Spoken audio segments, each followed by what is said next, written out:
name is Eric Deters, and I am on the Capitol grounds of Frankfort, Kentucky, to deliver a speech to be broadcasted to all the citizens and voters of Kentucky of why I am seeking the Republican nomination for governor of Kentucky. The late, great Larry Forgy, when I first met him back in 1991, said to me, "There is a tide in the affairs of men. When taken at the flood, leads on to fortune. Omitted, all of our lives are bound in shallows and misery. We are at that tide, and we must take it as it serves, or we shall lose our venture." That Shakespeare quote means that when something is moving your way, you move with it. And therefore, I stand here before you to seek this office. That tide began at Freedom Fest, which I hosted on my farm this past September. 8,000 freedom lovers showed up to fight back against vax mandates and all the government infringements, from censorship to everything else. Hundreds of people that day asked me to seek the office of governor. It was humbling, it was surprising. I stand here before you to help liberate Kentucky from where we are today.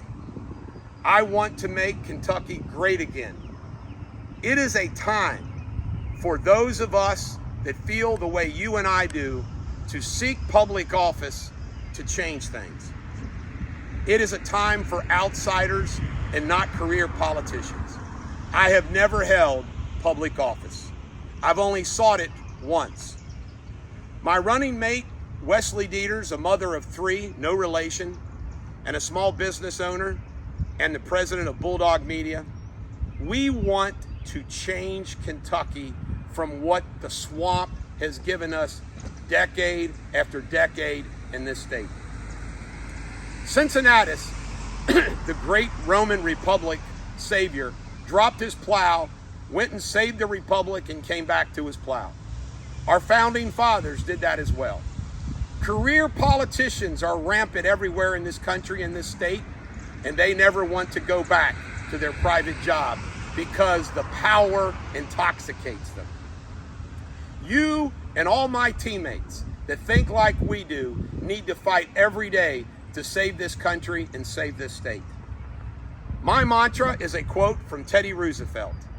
"Aggressive fighting for the right is the noblest sport the world affords." I believe that, and I live that every day. My favorite biblical quote is from Ecclesiastes chapter 9, verse 11.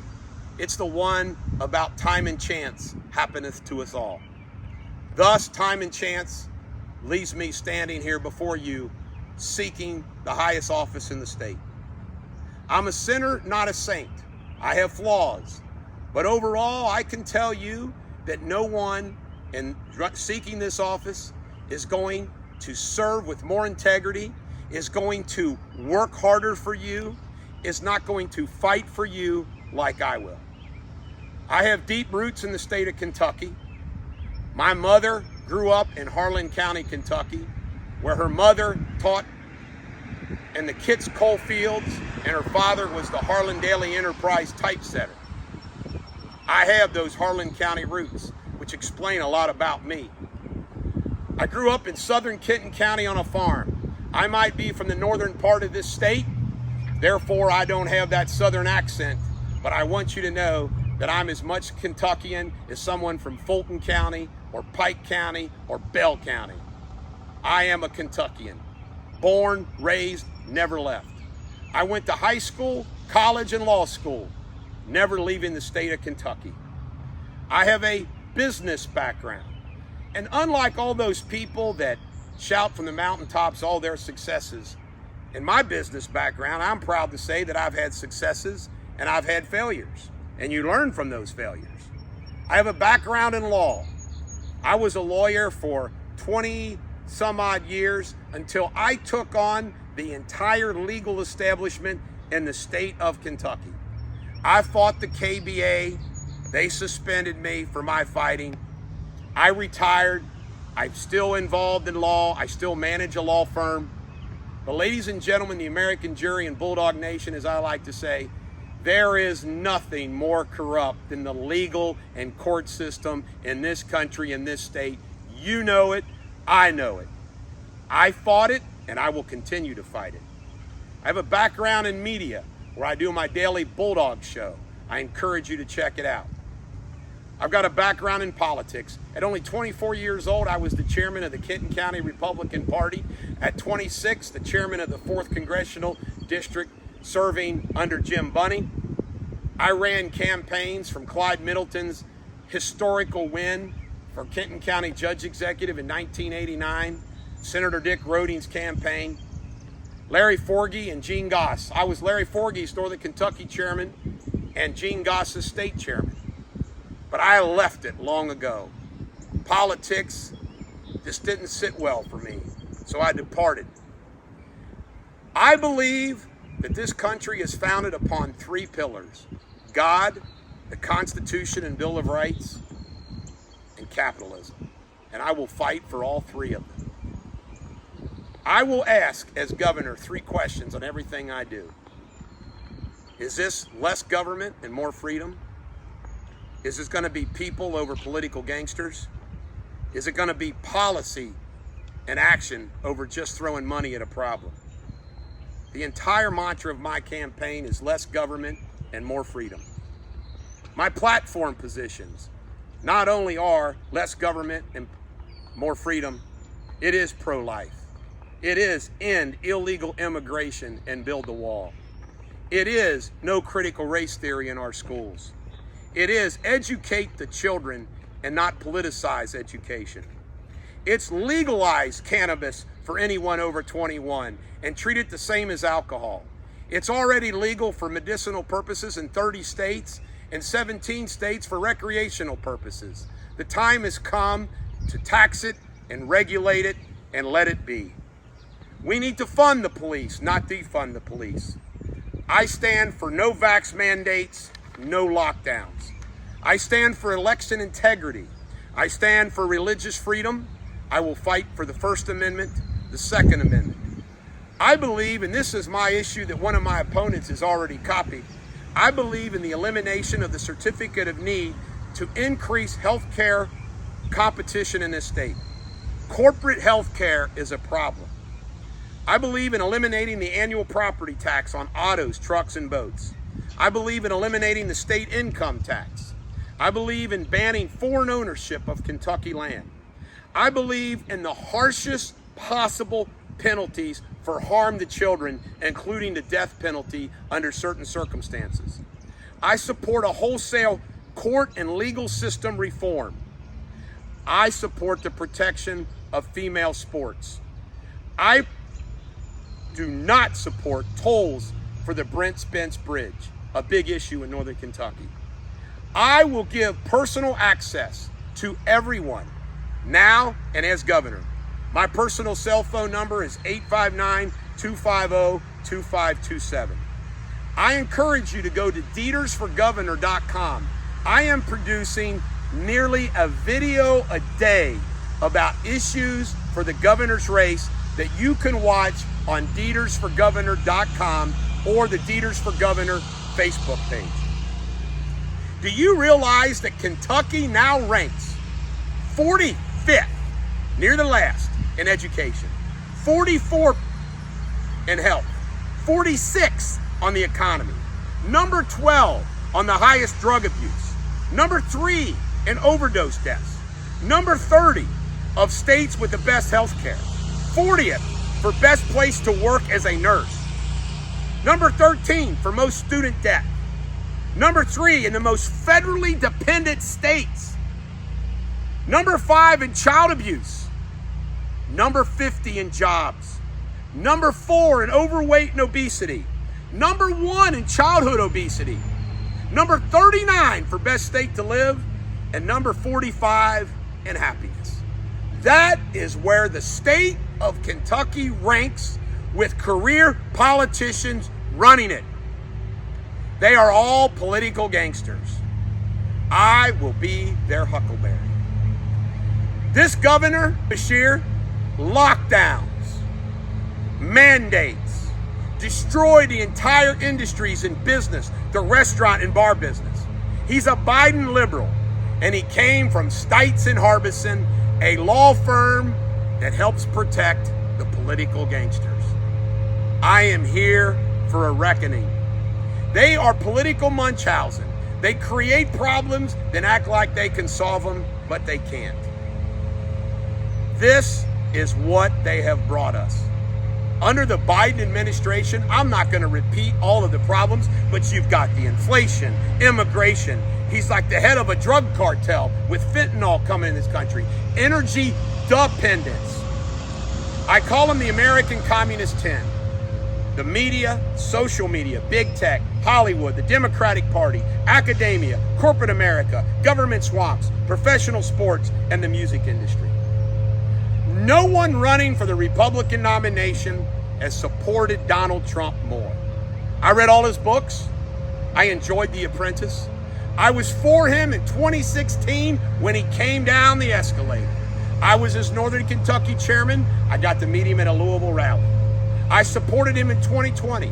I was like his de facto spokesperson in Northern Kentucky in 2016 because there was no Republican to speak up for him.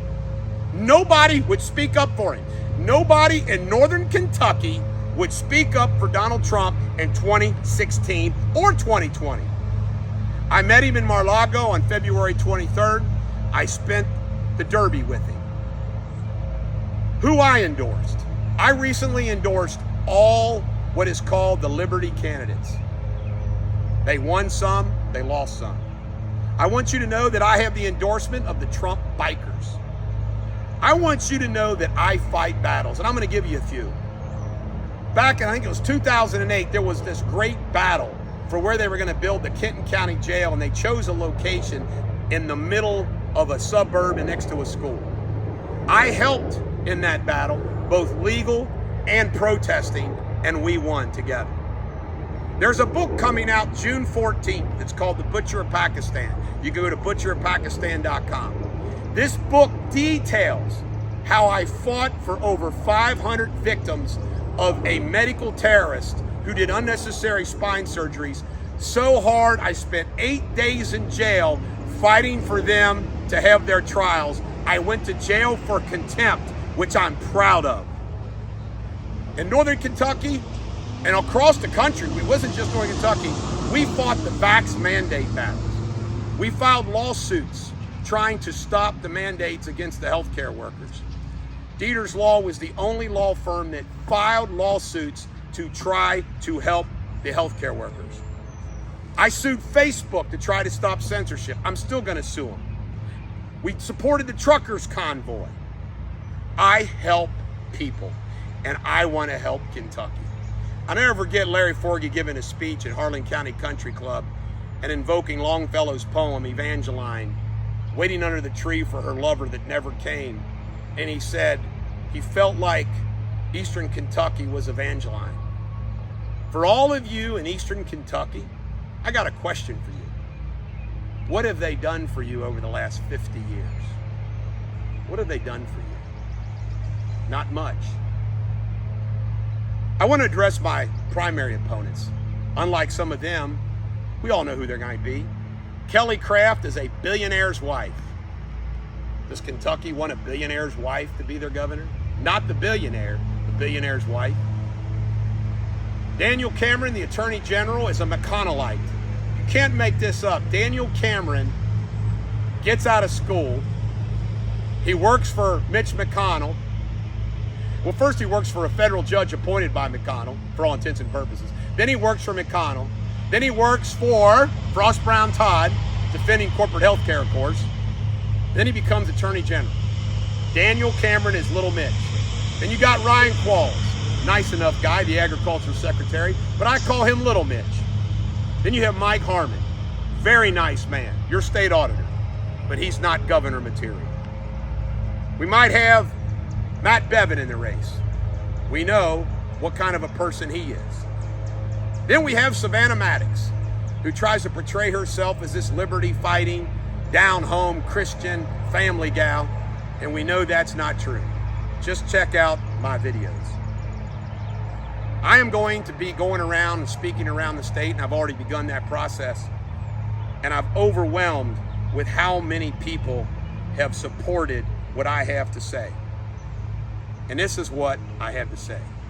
not only all those platform positions, I am going to be the only Republican candidate that says Mitch McConnell has to go.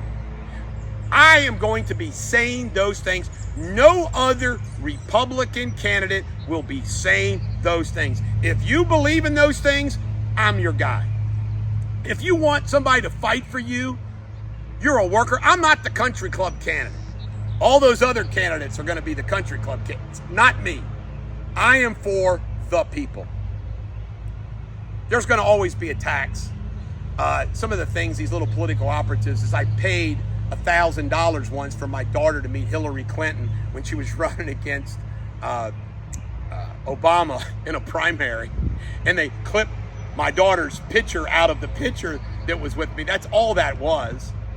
And a buddy of mine convinced me to give $500 to Andy Bashir's inaugural thing, and he was a friend of mine. I said, well, it's the inaugural thing, so be it. I want to tell you something. Right here, I'm somebody that'll shoot straight with you. When I make a mistake, I'll admit the mistake. When I do something wrong, I'll admit I'm wrong. You're not going to get the gobbledygook from me. You're going to get straight talk, straight shooting. Can I win? Absolutely can I win. This is going to be a crowded field, and they're all going to be going after the same old type of candidate or the same kind of voter, not me. I want to encourage you to donate to my campaign if you'd like, volunteer for my campaign. My phone number again is 859-250-2527. I want to close with a quote from Teddy Roosevelt, one of my favorites.